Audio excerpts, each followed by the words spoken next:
dong berarti. Kurang lebih gitulah. Memang ada formatnya KPI. KPI ada formatnya, kurang lebih gitu. Tapi semuanya saya yakin bisa. Organisasi pun bisa. Nah, pada saat itu sudah berjalan, strukturnya ada, job desk-nya ada, KPI-nya ada, controlling-nya ada, seorang leadernya tadi mampu. Sebetulnya suatu organisasi ini lebih kepada ke seorang leadernya tadi. Visi, misi seorang leader itu penting sekali. Karena bisa bergerak ke arah mana nih timnya itu tergantung dia, seorang leadernya. Makanya tadi yang saya sangat paham kesulitan dengan Mas tadi ya. Itu pasti kesulitan di ujungnya di situ. Leader itu bukan artinya leader hanya sebatas seorang direktur saja ya atau seorang CEO. Di masing-masing bagian tadi kan ada leadernya kan? Betul nggak? Misalnya contoh, misalnya di pendidikan nih ada bagian tata usaha kan pasti ada kepalanya kan ya? Iya. Nah leadernya kan dia. Bagaimana dia membawa tata usaha sebuah yayasan pendidikan. Lalu di bidang apa sih namanya pengajaran dah? Bayar, kurikulum atau apa? Mungkin gitulah. Ada pasti ada Bu. Jadi secara prinsip menurut saya persis sama. Tinggal kita menerapkan poin-poin tadi. Jadi ini kembali sebetulnya kepada keseluruhannya adalah manajemen sistem tadi. Nah kalau tadi ya, oke lah nirlaba tadi, organisasi non laba.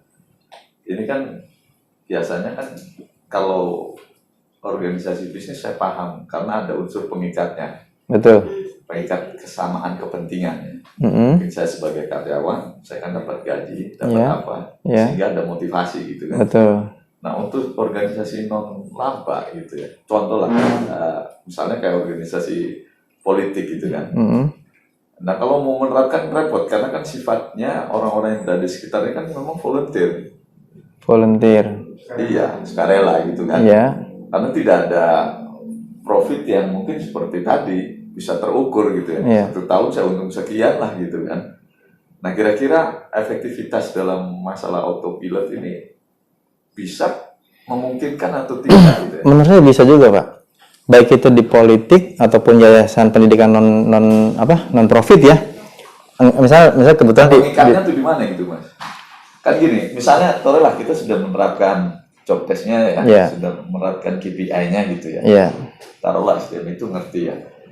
Nah kan cuma kita sebagai misalnya leader untuk bisa strength-nya apa gitu ya pada saat controlling maupun evaluasi kan kadang jadi ujungnya rada gak enak gitu walaupun sudah berusaha objektif karena gitu, karena volunteer tadi ya relawan gaji lo gitu kan udah mau jalan pengurus aja tuh udah alhamdulillah kasarnya kan gitu kan udah meringankan beban sebuah ketua atau leader tadi gitu kan. Betul. Nah, saya tuh lagi mencari ininya Mas, maksudnya format yang untuk mengikatnya tuh apa? Kalau dunia bisnis kan tadi udah jelas lah.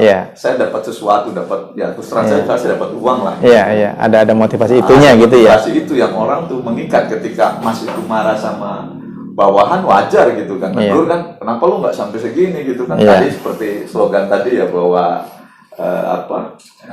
penjualan itu nafas kayak gitu-gitu kan.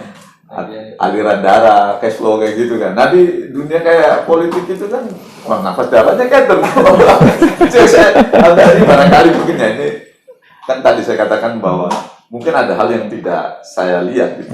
Mungkin ada sisi mungkin Pak Kus ini sebenarnya ini mungkin bisa dijadikan unsur untuk bisa mengikat tadi sehingga ada semacam keterikatan dan dia mau melaksanakan apa yang menjadi job desk-nya, apa yang menjadi karena ikatnya tidak ada materi ya Pak. Itu misalnya karena walaupun apapun kita bicara tataran manusia kan akhirnya ujungnya materi dan ini kadang kita sulit gitu ya sebagai misalnya saya sebagai ketua parpol kemudian harus tadi saya ngerti paham gitu maksudnya tadi mengenai bidang-bidang job desk kan kalau itu kan sifatnya teknikal lah artinya sesuai dengan bidangnya dan target itu kan sudah ada ya cuma ketika mau eksekusi gitu ya sulit ya kadang gimana gitu ya walaupun kan saya tetap akan ngomong gimana nih gitu tapi tidak ada pressure tidak terlalu bisa penekanan lebih jauh gitu ya kalaupun misalnya target terpenuhi kalau menurut Mas 60 sudah kolap kita tuh 60 aja udah syukur banget gitu.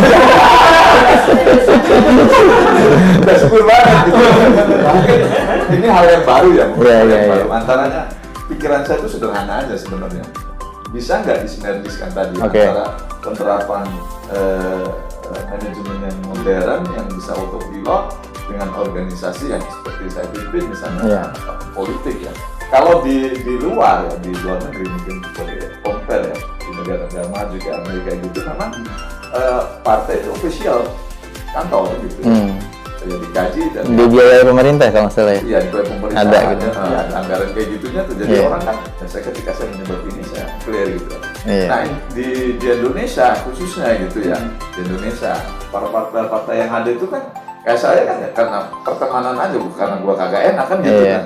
Ketika diberikan mandat gimana gitu. Cuma saya punya idealisme bahwa ini tentang saya berpikirnya kan skala Iya. daerah ya. Ini saya daerah saya dan saya ingin memberikan sumbangsi keterikatan saya secara pribadi dengan para politik karena itu kan apa yang saya bisa perbuat gitu kan. Karena ini basisnya kan secara state ya, negara gitu. Iya. Kalau kita tidak mulai dari hal yang kecil, unit kecil ya, skala kabupaten kota, kalau kita tidak tata juga percuma kita harus bicara Iya. state gitu kan. Nah ini mau saya makanya saya semangat ya mas saya mau ke sini. Saya tuh, nah ini saya share ya terus saya belum share ke saya. Alam ini ada materi gini-gini gitu kan. Bagus gitu kan. Nah, ketika implementasi, Implementasinya apa? nah, apalagi ketika masih ngomong, wah kita kalau 60 pola. Nah kalau saya dua, jadi saya udah bersyukur gitu ya. Iya. Banyak program yang mungkin sudah luar biasa 60 tuh mas capaiannya. Iya, iya. Apalagi di tengah-tengah misalnya ya pandemi gitu kan ya, tantangan di luar eksternalnya gitu kan, Iya. orang nggak ada job kayak gini-gini gitu kan, aduh gimana mau makanan itu yang saya lagi mumet juga mas terus sementara saya juga mau ibaratnya tadi kalau kayak Bank Mandiri gitu ya udah settle ya, ada dropping tinggal plaster.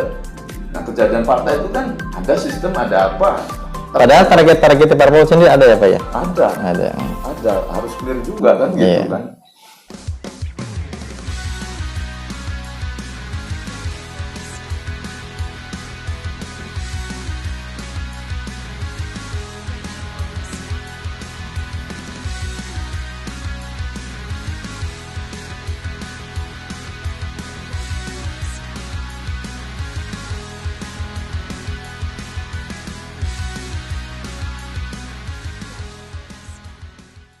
Jadi karena itu sebuah, kalau saya pada saat mengalami hal tersebut ya, jangan pernah kita berpikiran itu sebuah masalah. Kalau saya, kita balik masalah-masalah tadi itu sebagai sebuah tantangan.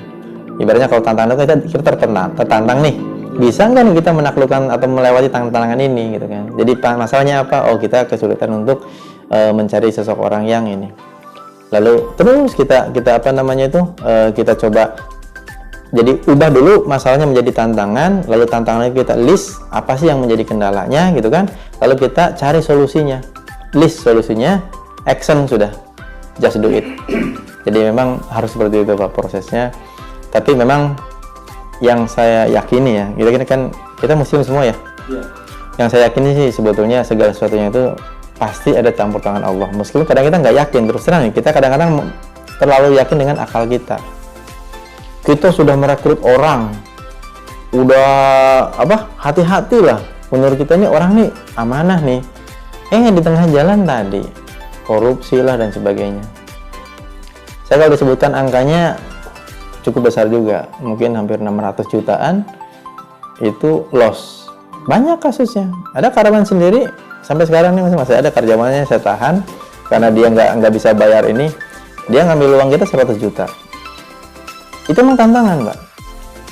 Dan tidak ada, mau ditanya perusahaan manapun, kita cerita perbankan nih yang sudah katanya sistemnya oke gitu kan. Ada tuh kemarin kejadian giro yang apa tuh, Bank BTN kalau nggak salah, atau bank mana tuh, Mandiri juga ada, benar nggak? Itu mereka skala nasional, sistem manajemen sudah sangat canggih, pengalamannya puluhan tahun, bisa tuh dijebol sistemnya. Kenapa? SDM-nya kembali. Jadi kuncinya adalah tidak ada sistem manajemen yang sempurna kecuali milik Allah. Dan itu mas batasan atau ukuran proses shifting tadi. terus apa Pak? Shifting pergantian. Oh iya, kita shifting. itu berapa lama sebenarnya ada idealisme waktunya enggak atau kan berjalan normal aja. Mungkin kan nanti bisa, sebenarnya normalnya misalnya ukurannya masih 1 tahun lah. Iya, Gitu. iya. Ternyata molor gitu kan. Sebetulnya kita sharing ya, sejauh yang kita alami. Enggak mau ya. Sampai pula organisasi. Belum ada cerita sukses jadi bingung gitu. Ada yang pernah baca atau apa mulainya gitu. Masa tuh mungkin nih yang berkaitan dengan ngalami langsung sudah 4 tahun ya. Sebetulnya yang tadi itu dari delegasi saya. Iya. Saya sendiri sebenarnya sudah mencoba Mm-hmm. untuk mungkin 3 kali. Dalam artian ya tadi ada kejujuran, adanya sejujuran, terus tidak amanah, ya nanti itu posisinya bikin berantakan di proses produksi ataupun di keuangan. Iya. Jadi sebenarnya untuk posisi bakal berlebihan ini lagi mencoba nih mencari orang yang bisa Didelegasikan. Iya, mendelegasikan untuk perpindahan dari Itu ya. Saya itu kalau nggak salah, saya lupa persisnya sih. Database karyawan itu ya di saya itu ada 100 lebih Mas Rim. 100 lebih dalam arti gini, berarti itu saya sudah sebanyak itu mentraining, menginterview orang. Saat ini karyawan itu ada sekitar 45 atau berapa gitu, sekitaran itu. Artinya kan tuh 60 lebihnya itu out gitu kan. Outnya banyak hal, ada yang menguntungkan diri normal, ada yang kasus tadi. Jadi yang mau saya sampaikan itu tidak ada cara instan sampai dengan kita betul-betul bisnis kita ini bisa berjalan dengan sendirinya. Tadi tuh nggak ada cara instan Pak, harus berproses. Tantangannya apa? Tadi betul SDM. Saya bahkan pernah mengalami kondisi yang sangat sulit, yang sampai saya hampir-hampiran sudahlah give up gitu ya, menyerah gitu kan, karena dengan kondisi yang begitu permasalahan yang menumpuk. Pada saat pernah saya delegasikan tadi, saya delegasikan ke seseorang, semua saya fasilitasi gitu kan, secara fasilitas maksudnya sudah oke, ternyata dia tidak amanah gitu kan, imbasnya ke kita kan. Soal itu tagihan pabrik luar biasa, bahkan sempat ada sekali itu dia pakai debt collector gitu kan, padahal ada miss di situ. Miss bukan artinya kita nggak bayar, tapi itu ada admin yang nggak tidak menjalankan instruksi saya waktu itu. Jadi memang itu pasti terjadi, tapi jangan khawatir. Jadi karena itu sebuah, kalau saya pada saat mengalami hal tersebut ya, jangan pernah kita berpikiran itu sebuah masalah. Kalau saya, kita balik masalah-masalah tadi itu sebagai sebuah tantangan. Ibaratnya kalau tantangan itu kita tertantang nih, bisa nggak nih kita menaklukkan atau melewati tantangan ini gitu kan. Jadi masalahnya apa? Oh, kita kesulitan untuk mencari sosok orang yang ini. Lalu terus kita kita coba. Jadi ubah dulu masalahnya menjadi tantangan, lalu tantangannya kita list apa sih yang menjadi kendalanya gitu kan. Lalu kita cari solusinya, list solusinya, action sudah, just do it. Jadi memang harus seperti itu Pak prosesnya. Tapi memang yang saya yakini ya, kita muslim semua ya. Iya. Yang saya yakini sih sebetulnya segala sesuatunya itu pasti ada campur tangan Allah. Meskipun kadang kita nggak yakin, terus terang kita kadang-kadang terlalu yakin dengan akal kita. Kita sudah merekrut orang, udah hati-hati lah. Menurut kita ini orang nih amanah nih. Di tengah jalan tadi korupsi lah dan sebagainya. Saya kalau disebutkan angkanya cukup besar juga, mungkin hampir 600 jutaan itu loss. Banyak kasusnya. Ada karyawan sendiri sampai sekarang nih masih ada karyawannya saya tahan karena dia nggak bisa bayar ini, dia ngambil uang kita 100 juta. Itu memang tantangan Pak, dan tidak ada, mau ditanya perusahaan manapun, kita cerita perbankan nih yang sudah katanya sistemnya oke gitu kan, ada tuh kemarin kejadian giro yang bank BTN kalau nggak salah, atau bank mana tuh, Mandiri juga ada, bener nggak? Itu mereka skala nasional, sistem manajemen sudah sangat canggih, pengalamannya puluhan tahun, bisa tuh dijebol sistemnya. Kenapa? SDM-nya kembali. Jadi kuncinya adalah tidak ada sistem manajemen yang sempurna kecuali milik Allah. Dan itu Mas, batasan atau ukuran proses shifting tadi. terus apa? Shifting pergantian. Oh iya, shifting. shifting. Itu berapa lama sebenarnya? Ada idealisme waktunya nggak? Ataukah berjalan normal aja. Mungkin kan nanti bisa, sebenarnya normalnya misalnya ukurannya masih 1 tahun lah. Iya, iya. Ternyata molor gitu kan. Sebetulnya kemungkinan agak repot kan, di backup gitu ya selama 10 menit mungkin bisa mati. Jadi di kita slogannya itu penjualan adalah nafas kita. Nggak ada penjualan, nggak ada nafas, sudah.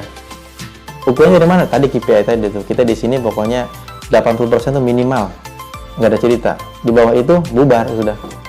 Kita nggak mungkin masalahnya omset misalnya cuma 60%, 50%, mau gaji dari mana gitu kan karyawan.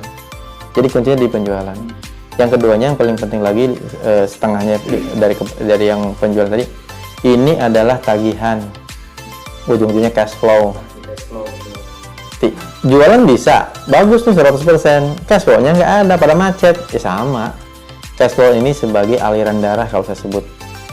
Maaf Kak, kalau orang yang kena stroke gitu ya, itu sama kayak saya ibaratkan kalau sebuah perusahaan itu cash flow-nya nggak lancar, tersendat segala macam, tadi persentase tadi. Jadi gini, kita bisa menjual 1M 1 bulan, idealnya kan 1M juga dong kita narik apa namanya? Uang, bahkan bisa lebih karena ada keuntungan di situ.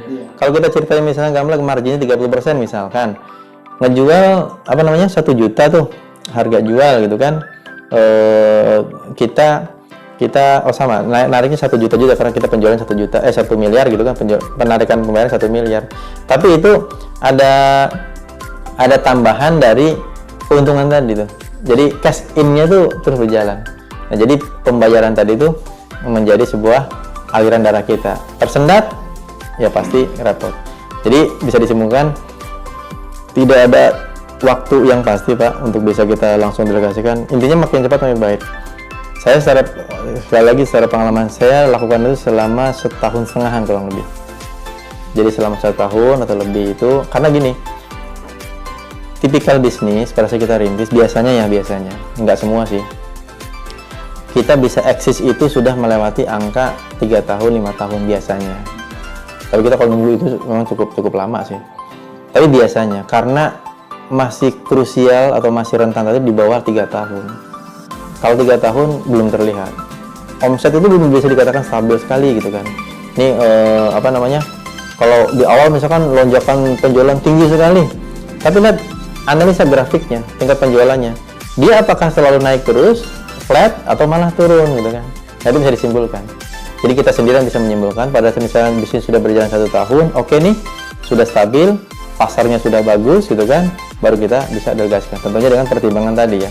Keuntungan kita cukup bisa menggaji atau membiayai karyawan kita. Kurang lebih mungkin gitu.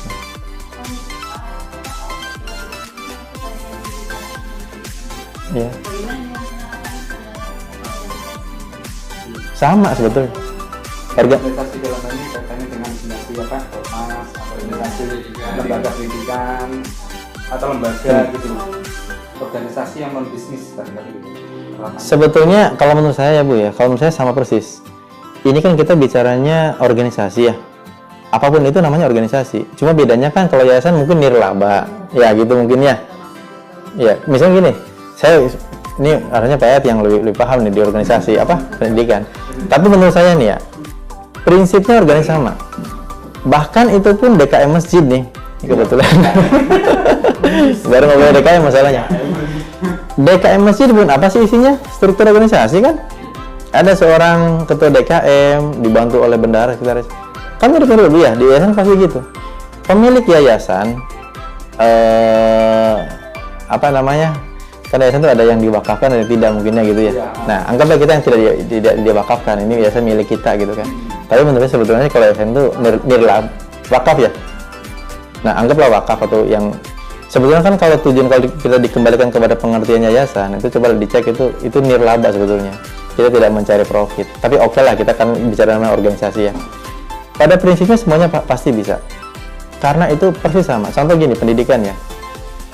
Ujung-ujungnya kita bikin struktur, kan pasti ada ya. Bikin struktur. Di struktur itu kan ada pos-pos masing-masing kegiatan apa namanya bagiannya, divisi lah ibaratnya. Divisi tadi itu kan perlu job desk juga tuh Bu. Job desk juga diberikan KPI juga. Mohon maaf, misalkan seorang guru atau ustadz yang mengajar, kan kita bisa bikin KPI dalam 1 minggu berapa puluh jam mengajar misalnya gitu kan. Kalau dia nggak tercapai, KPI-nya turun dong berarti. Kurang lebih gitulah. Emang ada formatnya KPI. KPI ada formatnya, kurang lebih gitu. Tapi semuanya saya yakin bisa. Organisasi pun bisa. Nah, pada saat itu sudah berjalan, strukturnya ada, job desk-nya ada, KPI-nya ada, controlling-nya ada, seorang leadernya tadi mampu.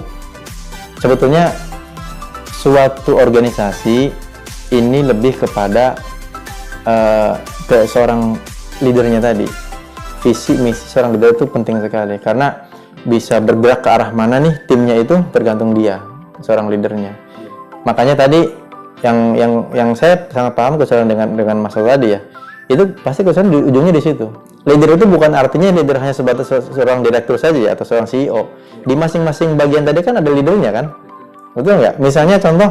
Misalnya di pendidikan nih ada bagian tata usaha, kan pasti ada kepalanya kan ya? Iya. Nah, leadernya kan dia. Bagaimana dia membawa tata usaha sebuah yayasan pendidikan. Lalu di bidang apa sih namanya, pengajaran dah, Pak, kurikulum atau apa? Mungkin gitulah. Pasti ada, Bu. Jadi secara prinsip menurut saya persis sama. Tinggal kita menerapkan poin-poin tadi.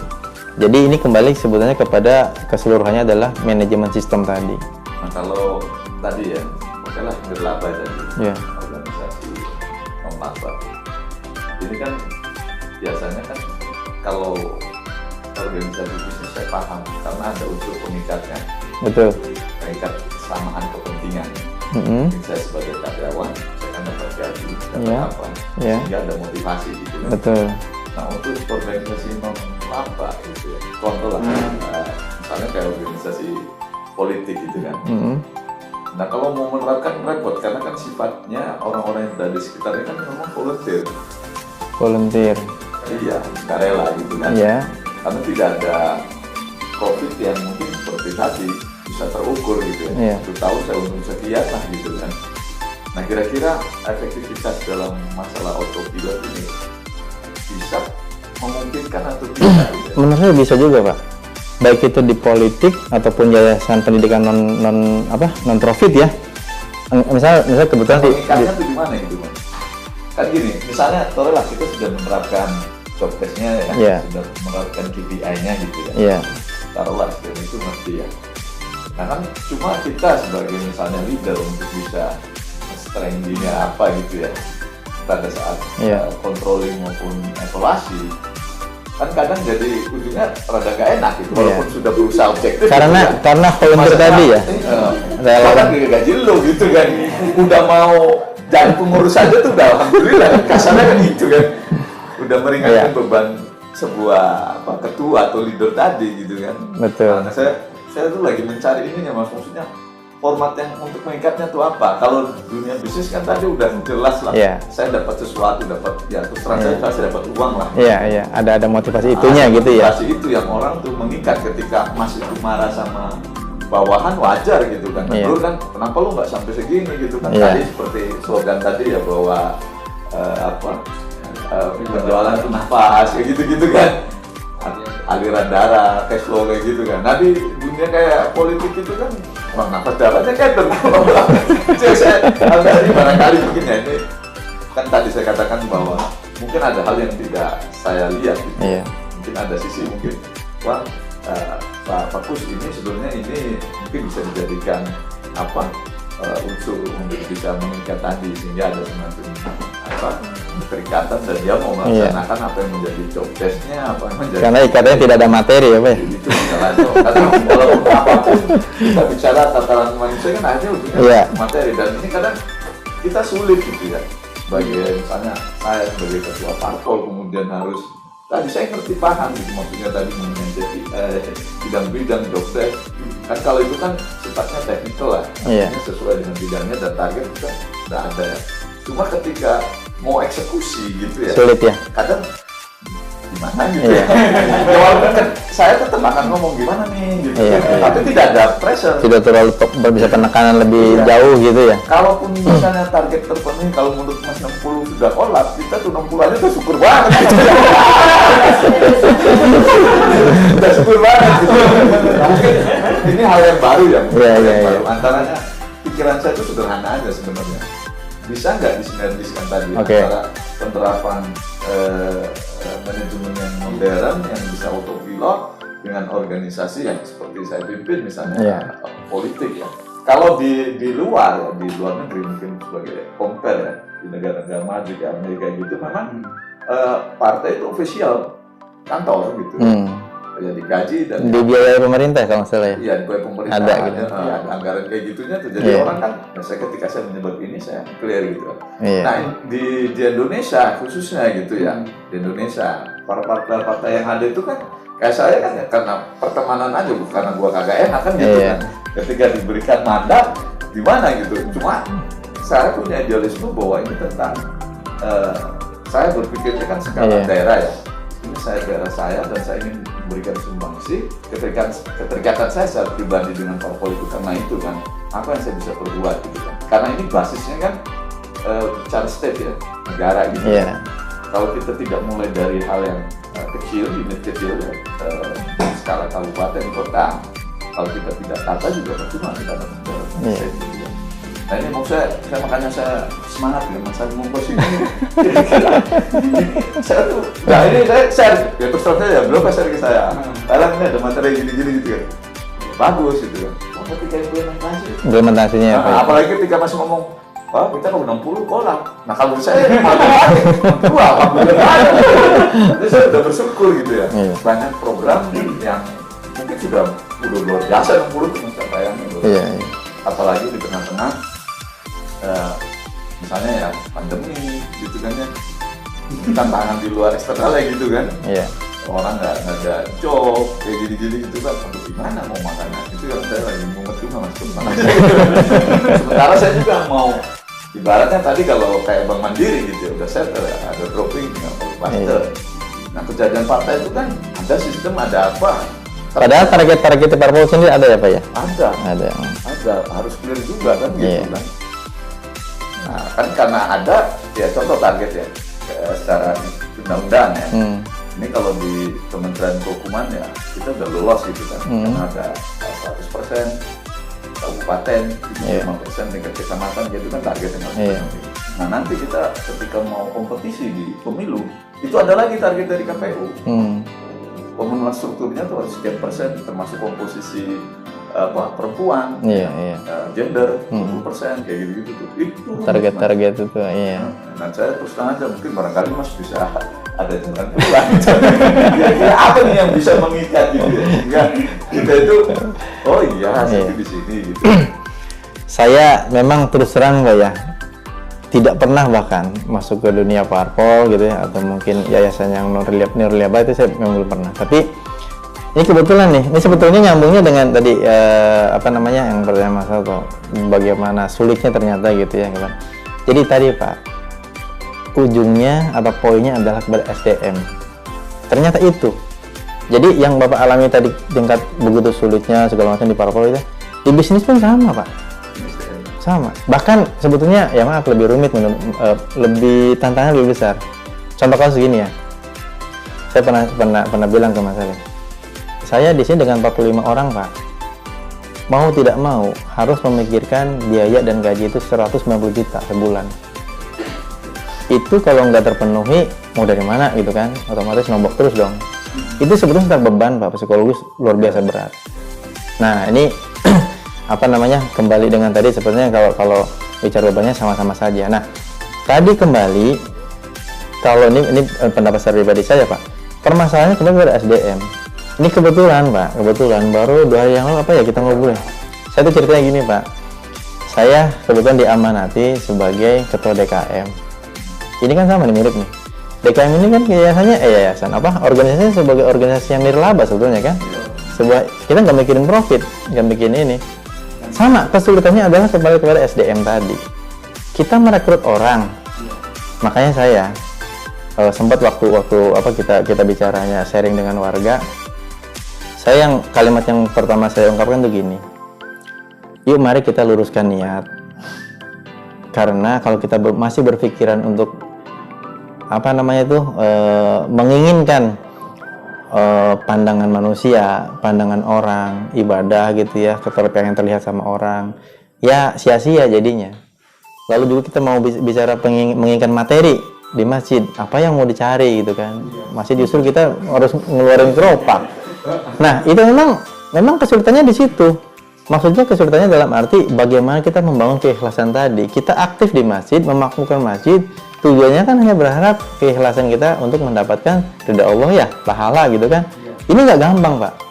Nggak gampang. Saya ini hal yang baru juga di bidang itu, tapi saya karena punya pengalaman di sini juga, ini memang karakteristik yang berbeda.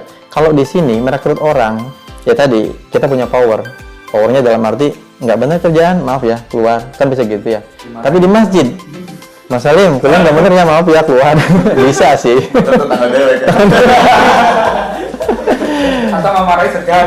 Sebetulnya bisa. Tapi tadi kembali Pak, kembali kepada SDM-nya, kita manusianya, dan kembali kepada motivasi kita. Ya maaf, dalam sebuah parpol pun kan saya nggak tahu, bisa jadi di struktur atau di orang-orangnya itu punya tujuan masing-masing berbeda Pak.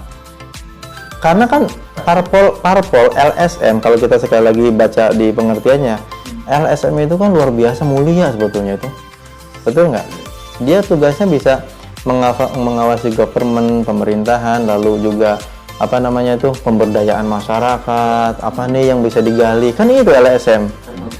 Bukannya kita mengambil uang loh LSM itu. Nah, makanya menurut saya kembali kepada SDM-nya. LSM atau itu parpol tujuannya mulia kok. Parpol itu kan merupakan representasi dari wakil masyarakat kan, ya kan? Dia yang bisa mengekspresikan. Jadi kembali kalau saya melihat Pak, sebetulnya permasalahan sama. Mau bagaimanapun tidak ada cara instan. Bagaimana kita, istilahnya kalau di parpol kan kaderisasi ya, kan itu kan ada. Tapi kembali ya maaf, pada saat si parpol tadi merekrut kandidat kader gitu ya. Kader ini tujuannya apa masuk parpol? Tujuannya apa masuk ke LSM? Kalau dia tujuannya pengen menjabat seorang wali kota, bupati, tujuannya itu ya sangat kecil menurut saya. Sama seperti tadi, orang yang mau ngurusin masjid pengen disebut sama masyarakat, nih saya aktif di masjid. Ya dia pahalanya saya pasti lebih paham ya, mungkin nggak ada. Sayang maksudnya. Sama dengan parpol, pada saat kita ini mulia sebetulnya, parpol mulia, politik dalam Islam juga ada gitu ya. Tapi pada saat kita luruskan niat tadi Pak, tapi tadi Pak kesulitannya mencari orang itu yang Ya, luar jadi biasa. Memang saya juga mencoba ya memetakan di Kabupaten Cirebon dengan segala macam kultur dan identitas masa lalu dan sebagainya. Dan masyarakat itu mungkin sekarang sudah pada titik temu secara tentang apa ya. Dan itu kadang tadi kata tujuan tadi itu berikan dari catatan tersendiri. Gitu. Tadi saya coba juga meminta dari sisi istilahnya role ya, ada di partai mau kemana sebenarnya gitu kan, sehingga itu akan menjadi kalau cuma tadi tujuannya mencari itu aja jadi terlalu kecil. Iya, terlalu sempit. Nah, makanya saya agak sepakat di partai ini karena bukan lagi pada sisi kaderisasi gitu. Jadi kita ingin membentuk ke depan nih ya, parpol yang saya pimpin sekarang itu pada aspek leadership. Nah itu. Bagaimana sekarang shifting leadership itu terjadi. Ini kan bangun konstruksinya itu begitu. Yeah. Jadi nanti kayak contoh sederhananya untuk tingkat kabupaten ya, nanti untuk menjadi anggota legislatif di tingkat kabupaten itu kita berharap kalau dulu kan ada droppingnya, wah ini datanya ketua DPD ya, SDPD ya, kabupaten gitu. Yeah. Nah itu di kita enggak gitu, kita justru diharapkan itu muncul dari tingkat kecamatan. Bawah gitu ya. Jadi sehingga leadership itu terjadi. Nah untuk yang tingkat DPD dan kabupaten itu didorong untuk naik ke provinsi atau ke pusat. Itu saya agak sepakat gitu, karena kan kalau sistem droppingan, kadang ya punten ya, dia tidak tahu kultur tentang masyarakat Cirebon gitu. Kan repot Mas. Yang ngerti kita di sini ya. Iya. Dan itu yang saya bikin semangat, wah ini ada hal yang baru gitu. Bukan lagi bicara tentang kaderisasi, tapi bagaimana proses leadership itu terjadi sehingga saluran kepemimpinan itu jalan gitu. Yang selama ini kan nyandet, kan lu lagi kan gitu kan. Nah putaran itu yang memang ini sebuah gagasan besar dan saya juga puyeng juga gitu ya. Jadi ya walaupun mereka sudah punya konsepnya, jadi di kita itu ada akademi untuk mendidik tadi ya, agar ngerti visi misinya, agar menjadi manusia Indonesia itu harus begini gitu ya. Dia lebih religius, dia lebih sejahtera, dan dia lebih berpengetahuan. Itu nanti itu akan arah akademi seperti itu. Memang saya tahun pertama dapat mandatnya itu selesaikan tuh. Kalau bicara pemilu malah justru bagi kami itu teknis gitu. Ini nyiapin bahan baku ini untuk menuju ke sana gitu tuh. Itu yang saya juga lagi puyeng juga. Kemarin kan tadi Mas SDM. Di seputar kita ngadepin semuanya serba pragmatis gitu kan. Nah kita mencari sebuah celah yang baru gitu. Makanya ya saya bersyukur misalnya ketemu kayak Mas Ade gini kan. Tadi ada beberapa hal yang saya juga jadi ingat, oh iya mungkin tadi faktor kayak tujuan begitu bisa ditawarkan untuk jadi faktor tadi yang mengikat tadi gitu. Memahami tujuan, niat. Iya betul Pak. Gitu. Ya bagus, makasih. Dengan cara itu saya bisa, oh iya ada mungkin dapat pencerahan gak secara gitu. Saya tuh dari awal ya Pak ya, dari awal membangun ini tuh saya coba nah ini sebetulnya artikel yang pertama Pak, itu kembali kepada ini buat diri sendiri sebetulnya. Waktu itu saya bikin catatan itu, mengapa kita harus menjadi pengusaha gitulah, mengapa kita harus menjadi seorang entrepreneur. Nah kan itu kan perlu pertanyaan itu kan banyak tuh. Apakah kita mau mencari materi, apakah kita mempunyai popularitas gitu kan banyak sekali. Nah waktu itu insya Allah kalau saya mudah-mudahan ya sampai sekarang pun coba terus diingatkan gitu kan. Jadi saya waktu itu mempunyai tujuan itu membangun ini tuh kan banyak juga dalil-dalil ya seperti khairun nas alhamdulillah gitu kan, bahwa sebaik-baik manusia itu kan manusia yang bermanfaat orang lain. Nah saya ingat itu Pak, jadi saya membangun ini harapannya ya, berharap boleh ya pahala gitu kan, kita bisa membantu orang lain, kita bermanfaat gitu kan, dan itu dulu yang ini. Makanya saya itu tularkan Pak kepada tim saya, karyawan saya. Itu kaitan dengan proses rekrutmen SDM nih. Jadi di sini, nah kalau nanti di tengah itu ada tulisan dari awal itu zikir, fikir, ikhtiar, tawakal. Saya selalu ajarkan itu ke mereka. Artinya gini, kita melakukan suatu pekerjaan ini harus juga disinkronisasikan dengan fungsi kita sebagai manusia di hadapan Allah maksudnya gitu kan. Jadi ke arah sana. Jadi supaya ini satu pemikiran bahwa kita tuh contoh misalnya seperti karyawan gitu kan, saya buka pemikiran mereka, kalau kita luruskan niatkan dari rumah untuk pekerjaan ini kan ibadah segala macam, dapat pahala kok. Yang seperti itu, dengan cara seperti itu lambat laun alhamdulillah ini terjadi satu visi sehingga mereka tidak disuruh pun ya alhamdulillah. Contoh paling real misalkan tadi mungkin Mas Salim sempat ke toilet ya? Iya. Saya belum kesini lagi, saya sudah hampir seminggu lebih nggak kesini sebetulnya. Bersih nggak kira-kira tadi? Bersih. Cukup bersih ya? Itu contoh kasus Pak. Itu pengimplementasian dari yang tadi saya maksud. Di sini saya ajarkan itu, misalkan contoh BRTT, hal yang kecil sih. BRTT itu bersih, rapi, tertib, teratur. Kita di sini di area ini masing-masing ada tanggung jawab bagiannya. Jadi seperti biasa tadi itu hampir digosok tiap pagi. Meskipun kita nggak nyuruh nih, saya nggak nyuruh, saya udah kesini nggak udah lama gitu kan, tapi alhamdulillah bersih. Nah kesadaran itulah yang saya tumbuhkan Pak. Jadi saya terus dampingi dengan nilai-nilai agama maksudnya gitu kan.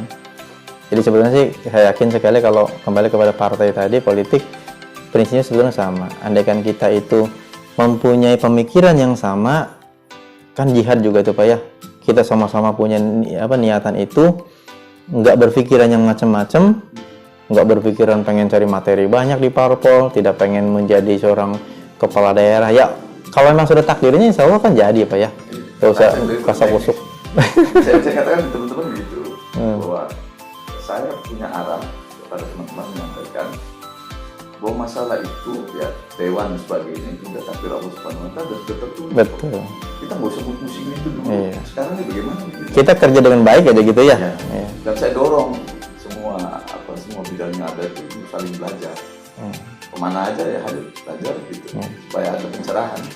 Ya, makanya dari semua poin tadi itu saya rasa kembali sih Pak SDM lagi gitu kan ya. Terus juga satu pemikiran tadi bagaimana kita masuk sebuah parpol itu niatnya apa sih, tujuannya apa gitu kan, pengen apa yang dicari di situ. Sama kok kita pengen seorang karyawan pindah pengen menjadi seorang entrepreneur, sama apa yang jadi tujuan, mau mencari kekayaan belum tentu berkah loh. Kisahnya sahabat Sa'labah ya, Iya. sampai kambingnya memenuhi seluruh Madinah yang tadinya sholat berjamaah di masjid sampai tidaknya Pak. Coba kalau baca sejarah itu, jadi maksudnya kita mau tujuannya apa, mencari kekayaan, mencari popularitas, bahkan itu ya maaf bisa menenggelamkan kita kan. Jadi kembali kita luruskan niat tadi, apapun di bidang kita sebetulnya banyak maslahatnya. Kerasa ya. Ada lagi barangkali Punya pengalaman lain barangkali, saya justru pengen mendapat ini ya, sharing ilmu, pengen minta masukan. Audio Jungle.